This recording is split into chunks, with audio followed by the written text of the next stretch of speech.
The upcoming press conference by the Chief Economic Advisor as well is scheduled at around 2 o'clock and that will also give a fine print. Now these economic survey paper which has been tabled by the Finance Minister will be circulated amongst all the MPs, and tomorrow is an all-important day where Finance Minister Nirmala Sitharaman will be presenting the budget.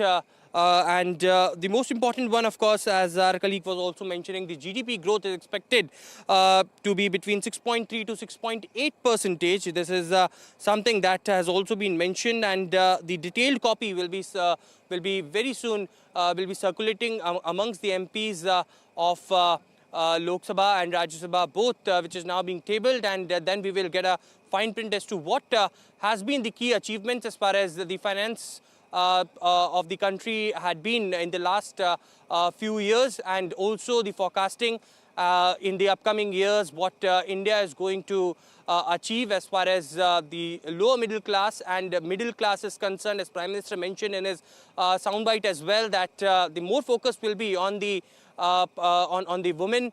As far as India is concerned, the government is projecting that they want to bring at least 3 crore women of the country under the Lakpati Didi Yojana, and how this is going to implement also on how the government will be focusing on the middle class and the lower class section of the people. So those all important things will be underlining in this economic survey and the budget that is upcoming tomorrow. But all eyes will be on that particular press conference by the Chief Economic Advisor that will be soon starting.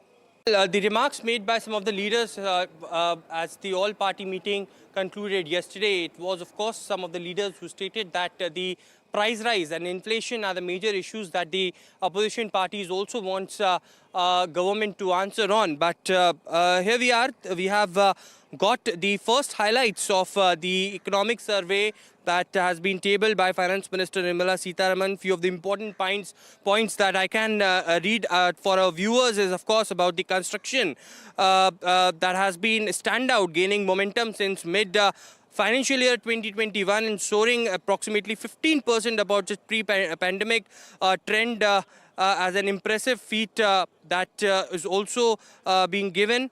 We've been also told that the economic survey says, as per the first advance estimates released by the MOSPI, the real GVA growth for financial year 2025 is estimated to be at around 6.4%. Nearly, this is inching towards the 7% growth as far as the GDP is concerned.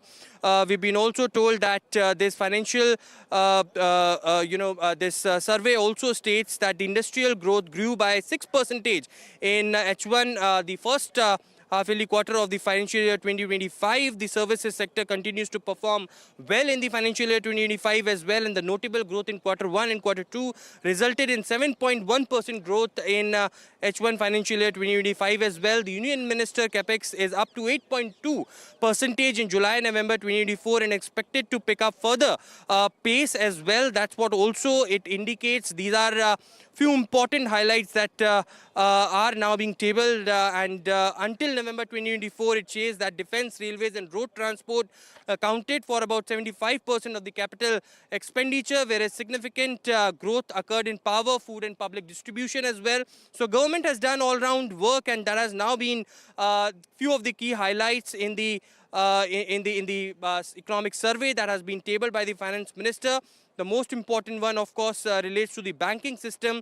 As far as the gross NPAs are concerned, that has declined to a 12-year low of a 2.6% of gross loans and advances. Remember, government has been working on the NPAs to curb it down, and that's also has been reflected in the economic survey as well.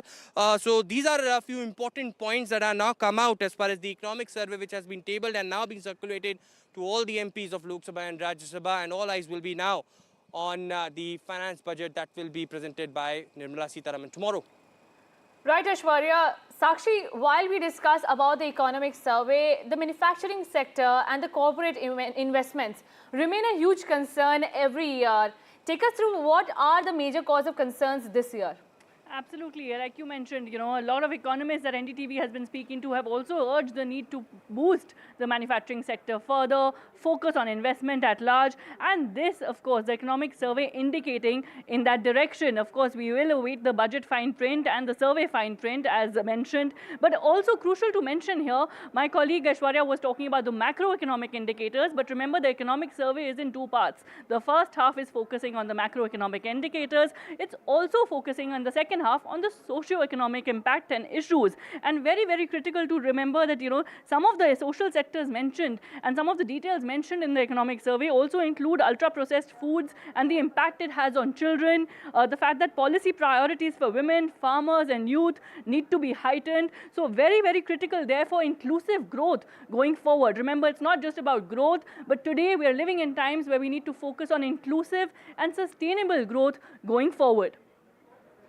Right, Sakshi, thank you for that detail. Aishwarya, when are we hearing about the economic survey being tabled in the Rajya Sabha next? And when are we expecting that address by, the officials who have prepared this economic survey this time?